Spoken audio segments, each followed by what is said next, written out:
राधे राधे। मैं हूं निखिल का, फिर से स्वागत है आप सभी का हमारे चैनल बिंदास टेम्पल ऑफ कॉमर्स में। मैं आपके लिए नेक्स्ट एक और इम्पोर्टेंट चैप्टर लेकर आया हूं बिजनेस का, डेट इज स्टाफिंग आपका। तो बिना टाइम को वेस्ट करते फटाफट शुरू करते हैं आपका चैप्टर स्टाफिंग। बट उससे पहले जिन भी व्यूअर्स ने चैनल को सब्सक्राइब नहीं किए तो फटाफट चैनल को सब्सक्राइब जरूर करें और हमें अपना सपोर्ट जरूर।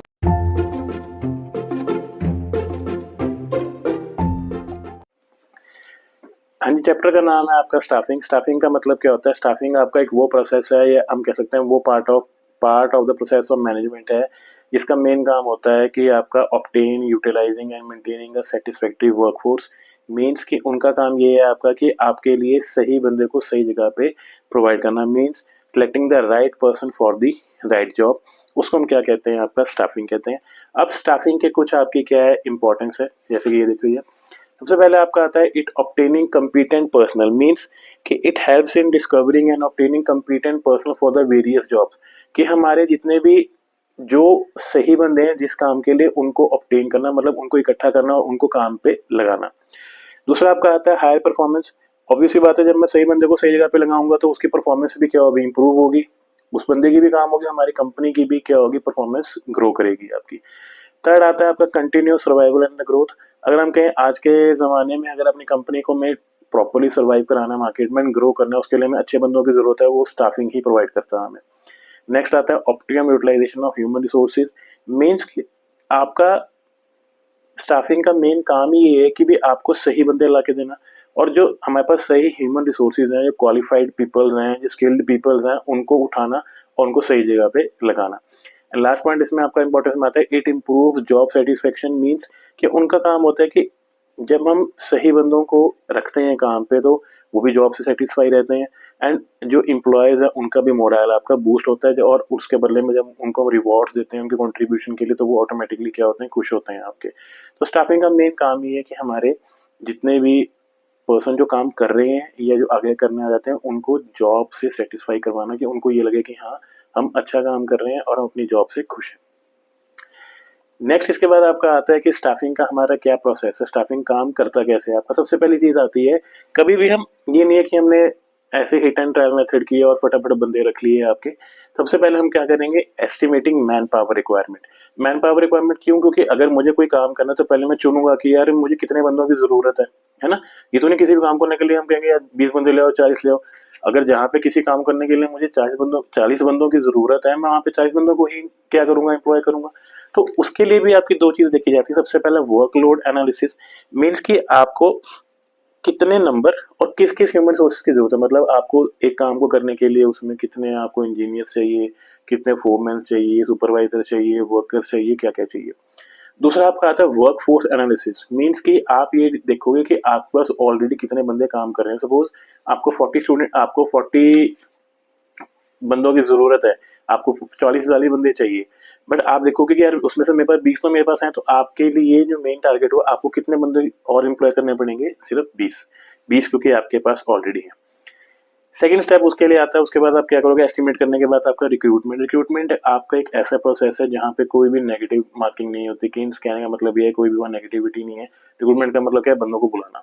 ठीक है, कि ज़्यादा से ज़्यादा बंदे आपके पास आएँ और जॉब के लिए अप्लाई करें। फिर उसके बाद क्या होगा? रिक्रूटमेंट के बाद आपका तीसरा सिलेक्शन। आप उनके अलग अलग वेरियस टाइप ऑफ टेस्ट लोगे, एग्जामिनेशन लोगे, आप उनमें से सही बंदा आप चुनोगे। चुनने के बाद आपका क्या होता है? Placement and orientation. मीन्स कि बंदे को जॉब दी जाएगी, उसको जॉब पे लगाया जाएगा, एंड ओरिएंटेशन उसको बताया जाएगा कि उसका क्या क्या काम है, उसने क्या क्या चीज़ें करनी है। नेक्स्ट उसके बाद आपका आता है ट्रेनिंग एंड डेवलपमेंट। मीन्स कि उसको अगर हमें ग्रोथ करना है, हमें कंपनी की अपनी, तो हमें क्या करना पड़ेगा? उसको ट्रेन करना पड़ेगा, डेवलप करना पड़ेगा, ताकि जल्दी वो चीज़ों को सीख सके एंड हमारा काम फटाफट हो सके। फिर आपका आता है परफॉर्मेंस अप्रेजल। मीन्स कि हम देखते हैं कि उसने क्या परफॉर्म किया जॉब के लिए। मान लो 3 महीने में या कुछ 6 महीने की जॉब थी, या साल की थी, या 2 साल की थी, हम चेक करेंगे उसका रिपोर्ट क्या है। मतलब कहने का मतलब है उसका एक पूरा रिपोर्ट कार्ड तैयार करना, उसको बोला जाता है परफॉर्मेंस अप्रेजल। उसके बाद आप क्या करोगे? Promotion and career planning. आप देखोगे अगर उसने बहुत अच्छा काम किया तो उसको प्रमोट करोगे। ठीक है, आप देखोगे कि उसको कि हम क्या क्या अपॉर्चुनिटीज आगे हम प्रोवाइड कर सकते हैं काम करने के लिए। एंड लास्ट क्या होता है? कंपनसेशन। मीन्स उसको कुछ पेमेंट्स या रिवॉर्ड उसको पे करना। ठीक है, अब जो रिवॉर्ड्स हैं वो आपके टाइम बेस्ड भी हो सकते हैं, परफॉर्मेंस बेस्ड भी हो सकते हैं। कि मान लो किसी वर्कर ने काम जल्दी कर लिया, या कोई बंदा काम फटाफट कर लेता है, उसको सैलरीज वेजेस के अकॉर्डिंगली उसकी बढ़ाई जा सकती हैं। तो ये आपका क्या है, कंप्लीट आपका स्टाफिंग का प्रोसेस। नेक्स्ट इसके बाद अब ये बेसिकली हमारे क्या एलिमेंट्स हैं आपके स्टाफिंग के, जिसमें आपका recruitment, selection, training and development तीनों आते हैं। तो सबसे पहले हम पढ़ेंगे आपका रिक्रूटमेंट क्या होता है। जैसे मैंने बताया आपको, रिक्रूटमेंट का एक पॉजिटिव प्रोसेस है जिसका काम है लोगों को अट्रैक्ट करना, सूटेबल एप्लीकेंट्स को कि आओ आके जॉब के लिए अप्लाई करो। और यहाँ इस काम में मैंने बताया कोई नेगेटिविटी नहीं होती, मीन्स कि there is no rejection in the process. यहाँ पे किसी को हटाया नहीं जाता, क्योंकि यहाँ पे सिर्फ क्या है, आप आ रहे हो, आप सिर्फ अप्लाई कर रहे हो। यहाँ सिर्फ प्लस ही प्लस है, माइनस नहीं है आपका। रिक्रूटमेंट करने के दो सोर्सेज हैं, मतलब बंदे को लाने के दो सोर्सेज आपके पास है। एक आता है पहला आपका इंटरनल सोर्स। इंटरनल सोर्स में हमारे पास दो तरीके हैं, ट्रांसफर या प्रमोशन। अगर मेरे पास मेरी एक से ज़्यादा ब्रांचेज हैं तो मैं क्या करूँगा, फटाफट अगर मुझे किसी बंदे को, सपोज मैं हैदराबाद में कोई बंदा है और मुझे वो दिल्ली में चाहिए, तो मैं उसको हैदराबाद से यहाँ पे दिल्ली में ट्रांसफ़र कर लूँगा आपका। दूसरा होता है प्रमोट करना, कि मान लो मेरे पास बंदा है यहाँ पे कि अभी वो एज अ सुपरवाइजर काम कर रहा है, अब मैं उसको आगे मैंने किसी चीज़ का डिपार्टमेंट का हेड बना दिया आपका, तो वो हो गया आपका प्रमोशन हो गया।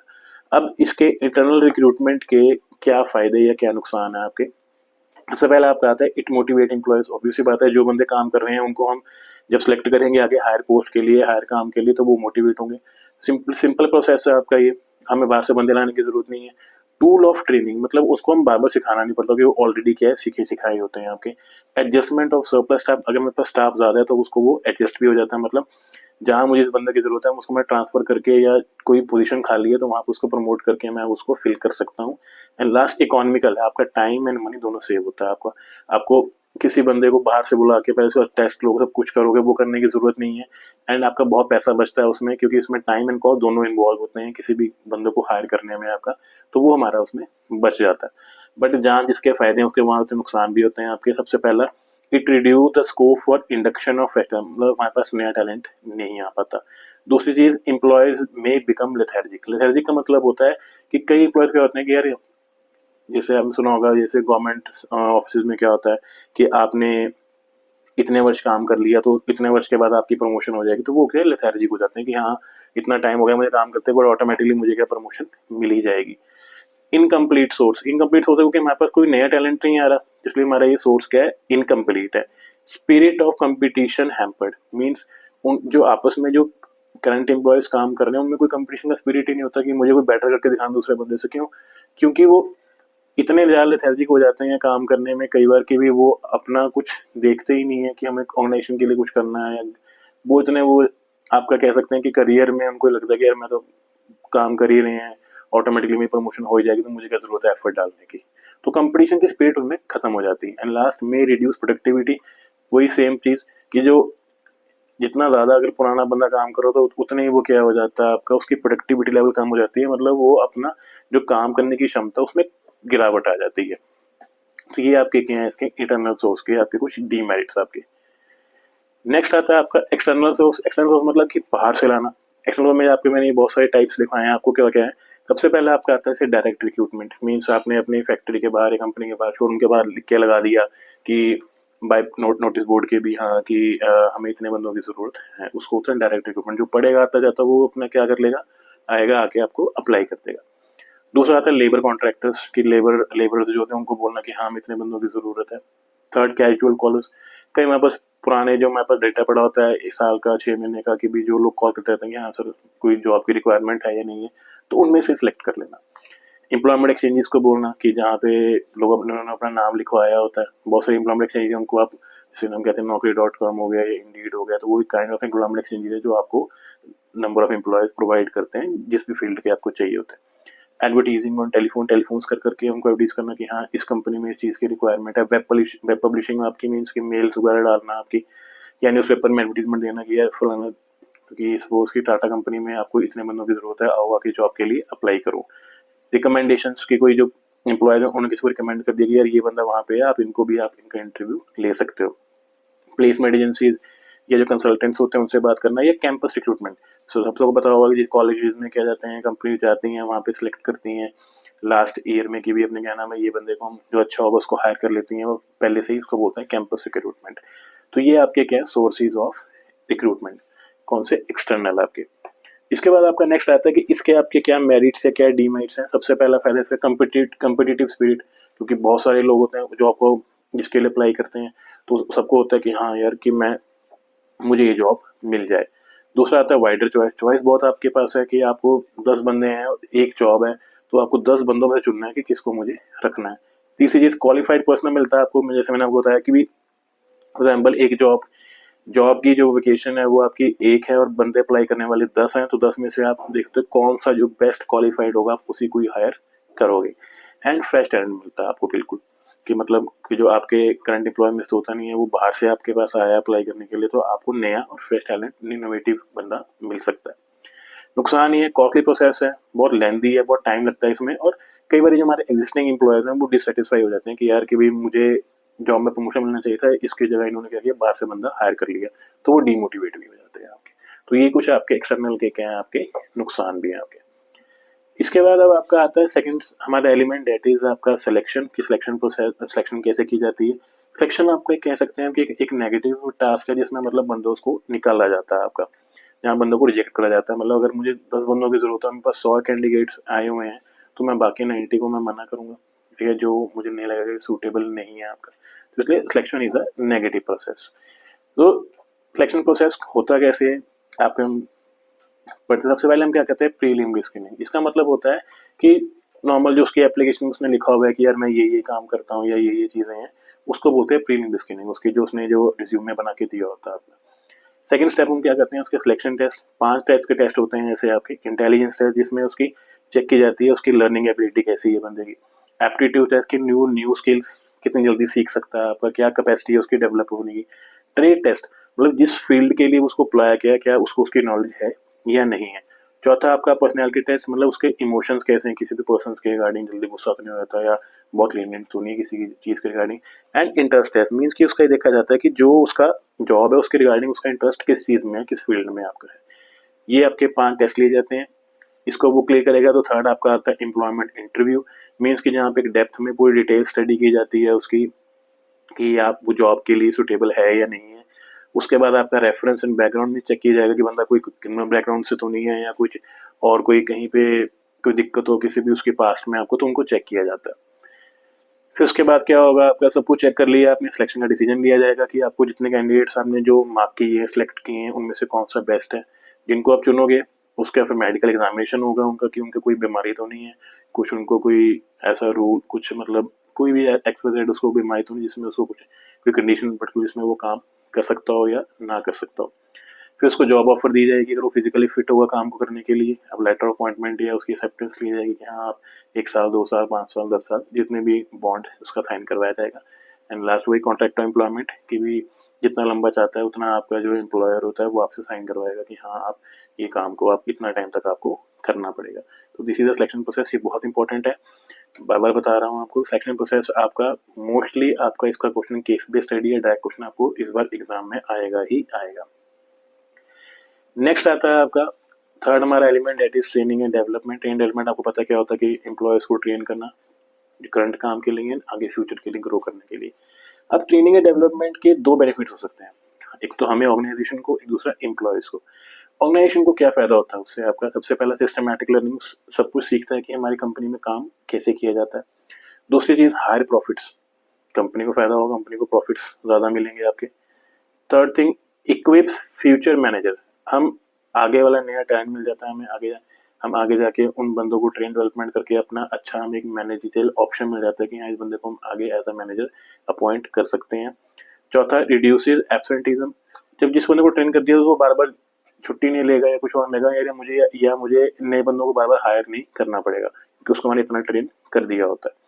And last, effective response to environment, मतलब वो कैसा हो जाता है, डायनामिक हो जाता है, कैसी भी सिचुएशन आएगी उसको हैंडल करने के लिए वो एबल होता है।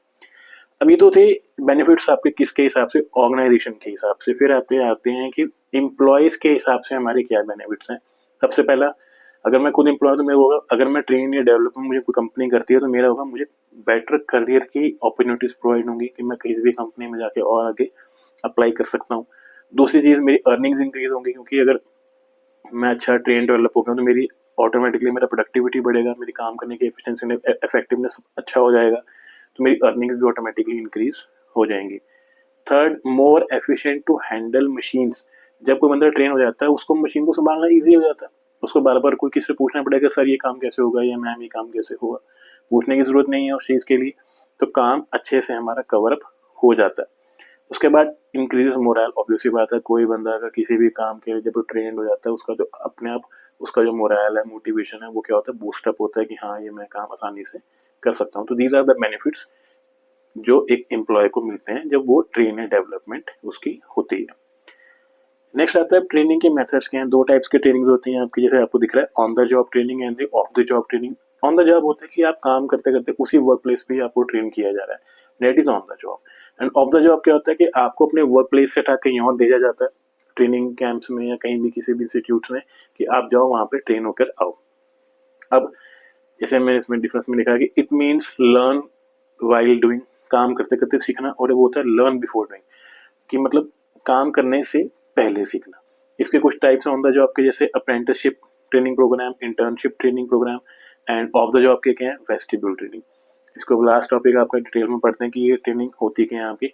अप्रेंटिसशिप ट्रेनिंग होती है जब हम किसी भी एक मास्टर वर्कर के, या हम कहते हैं ना किसी भी, हम कहते हैं उस्ताद के अंडर काम कर रहे हैं, वो हमसे सीख रहे हैं, उससे हम लाइक अपने क्या नाम है कि उसके साथ लगना, उसके साथ जैसे सीखना। जैसे हम एक बड़े डॉक्टर के साथ छोटे छोटे जो डॉक्टर्स होते हैं वो देखते हैं कैसे काम करते हैं, वो होता है अप्रेंटिसशिप प्रोग्राम। फिर आता है वेस्टिब्यूल ट्रेनिंग। वेस्टिब्यूल ट्रेनिंग क्या होती है कि सेम आपका वर्क एनवायरनमेंट बनाया जाता है। सपोज जैसे आपको बैंक में काम करना है, तो एक सेम ऐसी नकली एक बैंक का ढांचा बनाया जाएगा जहाँ पे आपको काम दिए जाएंगे, आपको कैश गिनने के लिए दिया जाएगा, या जो भी एंट्रीज करनी है, डेटा एंट्री करनी है, कुछ भी करनी है, उनका आपको रियल वर्क एक्सपीरियंस दिया जाता है, बट एक वेस्टिब्यूल मतलब कि उसका डमी स्कूल के अंदर आपका। तीसरी आपकी चीज आती है इंटर्नशिप। इंटर्नशिप का मतलब होता है कि जहाँ पर कोई भी इंस्टीट्यूशन या बिजनेस आपस में कोलैबोरेट होते हैं, और इंस्टीट्यूट क्या करते हैं, उनके जो नए एम्प्लॉयज हैं या उनको ट्रेनिंग देनी है, वहाँ उनको इंस्टीट्यूट में बुलाकर उनको ट्रेन करते हैं कि आपको ये काम करना है। एंड लास्ट आपका आता है इंडक्शन ट्रेनिंग। इंडक्शन ट्रेनिंग होता है कि उसको जो करंट एनवायरनमेंट है उसमें उसको क्या करना है, उसको फैमिलियर बनाना, कि आप उसमें जैसे कोलीग्स के साथ मिलजुल के, ताकि वो इजिली काम को जल्दी कर सके और सीख सके। तो ये था हमारा चैप्टर आपका कि स्टाफिंग क्या होता है। बहुत इंपॉर्टेंट चैप्टर है, इसमें से आपका क्वेश्चन लगभग आपका 4 to 6 मार्क्स का इस बार पेपर में आएगा ही आएगा। तो इसलिए चैप्टर को अच्छे से समझें, क्वेश्चन को करें, एंड जल्दी मिलता हूँ आपको नई वीडियो के साथ। एंड वीडियो को अच्छी लगी हो तो ज़रूर लाइक एंड शेयर करें, एंड चैनल को सब्सक्राइब ज़रूर करें। आज के लिए इतना ही, राधे राधे।